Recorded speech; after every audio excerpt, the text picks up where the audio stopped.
Hey guys, welcome back to my channel. Today I'm making a 3-layer strawberry crunch cake, and let me show you how I made it. First, we're going to start off with a 15-ounce box of Duncan Hines red velvet cake, and we also have a 15-ounce box of Duncan Hines strawberry crunch cake. First, you want to preheat your oven to 350 degrees, and then we're going to start making our red velvet cake.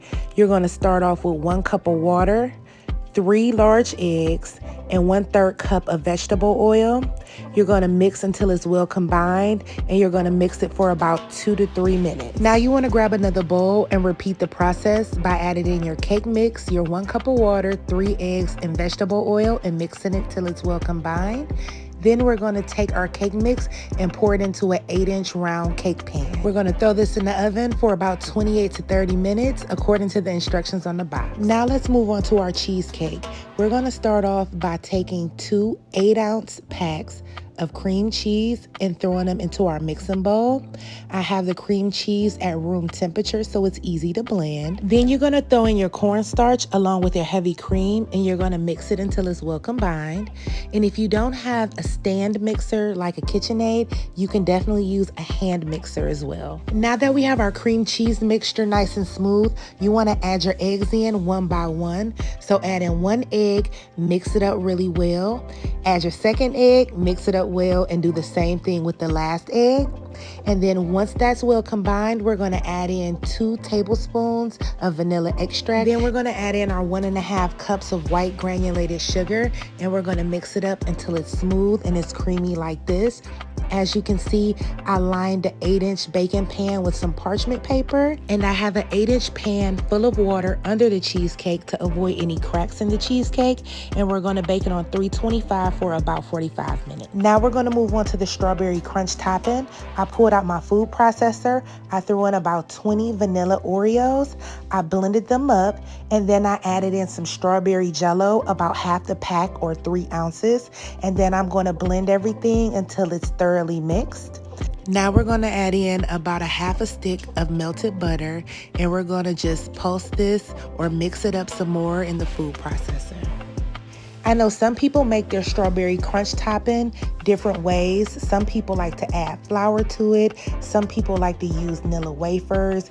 There are different type of ways that you can make it, but I love this no-bake recipe. It's easy, it's quick, and it's simple. Now I'm going to repeat this same process. I'm going to add in some Oreos. I'm going to add in some vanilla jello instead of strawberry. I'm going to add in some melted butter, and I'm going to mix it up until it's all thoroughly combined. And then we're going to add our vanilla mixture to our strawberry mixture and just mix everything and sit it in the refrigerator so it can get a little firm, and we'll have it ready for when it's time to coat the cake at the end. So while that's chilling out in the refrigerator, we're going to move on to make our buttercream icing. And we're going to start off by adding 4 sticks of unsalted butter to our mixing bowl. And you want to make sure your butter is at room temperature so it's easy to mix. Then we're going to go in and add 4 cups of powdered sugar, and you want to sift your powdered sugar if you haven't already. I don't know about you, but I personally like making my own buttercream icing because I can control the sweetness. Sometimes when I get it out the store, it's too sweet for me. Now that the icing has a nice smooth and creamy consistency, we're going to add in 2 tablespoons of vanilla extract, and we're going to mix that up really good in there. This is how your icing should look when you're done mixing it, and if you like it a little looser, you can add in more whipping cream. Our red velvet and our strawberry cake is finally done baking, so I'm going to take them out. I'm going to let them cool off, and now that they're cooled off, I'm going to cut the top of the cakes off to make them even. Now this isn't required, but I'm going to grab me a cardboard cake board, and you can get one of these from Walmart or Amazon, and it definitely helps when it's time to decorate your cake. Now I added a little icing to the middle of the cake board to prevent the cake from sliding. And now we're going to take more icing and we're going to put it on top of our red velvet cake. And we just want to smooth this icing over. And then we're going to add our cheesecake next. You definitely want to let your cheesecake cool off for several hours. You can even let it cool off overnight like I did. Now we're going to grab some more icing. We're going to throw that on top of our cheesecake and we're going to smooth this out. And then we're going to just take our strawberry cake and we're going to throw that on top next. We're going to repeat this process one more time, where we're going to take some more of that icing, put it on top of our strawberry cake. We're going to even it out nice and smooth. And next, we're going to take some more icing and we're going to apply that icing around the sides of the cake. Now, if you made it this far into the video, please do me a favor and hit the like button and drop a birthday cake emoji in the comments. I'm actually making this birthday cake for myself. Normally my husband buys me a birthday cake, and this year was no different, but I told him, don't even bother getting me a birthday cake. I want to make my own. I want to make it how I want it. So let me go ahead and get all the ingredients and hook it up in good old Chef Bae fashion. And that's why we're making this beautiful, delicious crunch cake today. So now that you have the cake covered in icing, you want to start adding your strawberry crunch topping. I like to start by adding the topping along the sides, and then I like to end it by adding the topping on top of the cake. This is how your cake should look once you've added your strawberry crunch topping. And I had some leftover buttercream icing, so I threw that into a piping bag and I piped about 6 rosettes on top. And now we're going to add some strawberries on top and finish this cake off. Before I add the strawberries, I have this Marzetti strawberry cake glaze. So I'm going to take my strawberries, wash them off, pat them dry, and then I'm going to dip them in this beautiful cake glaze, and I'm going to add them on top of the rosettes one by one.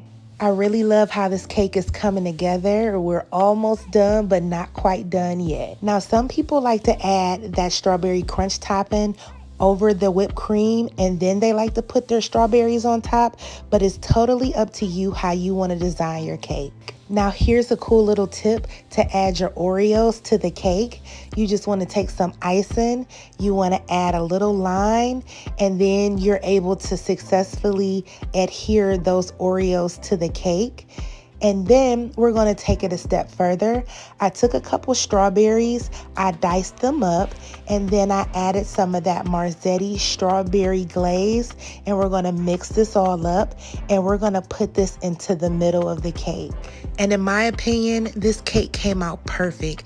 It's so beautiful, it's so vibrant, and what better way to celebrate your birthday than to have a 3-layer red velvet strawberry crunch cake. And not only am I celebrating my birthday, but my husband and I, we're having a baby this week. So we're celebrating my birthday and baby Smith's birthday all in one. Guys, we've made it to the best part of the video, and that's cutting the cake. So we're gonna hope that the inside look just as good as the outside.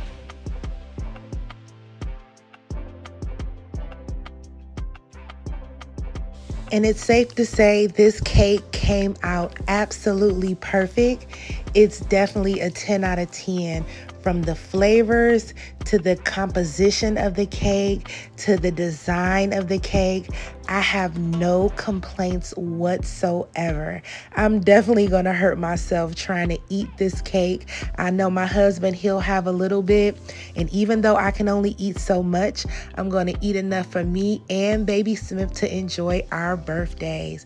So I hope you guys enjoyed this recipe. I'll leave all the information in the description box below. And do me a favor, hit that like button, drop us some cake emojis in the comments, and drop some baby emojis in the comments as well. And we will see you guys on the next video. Thank you guys so much for watching, and I will chat with you guys next time. Bye guys.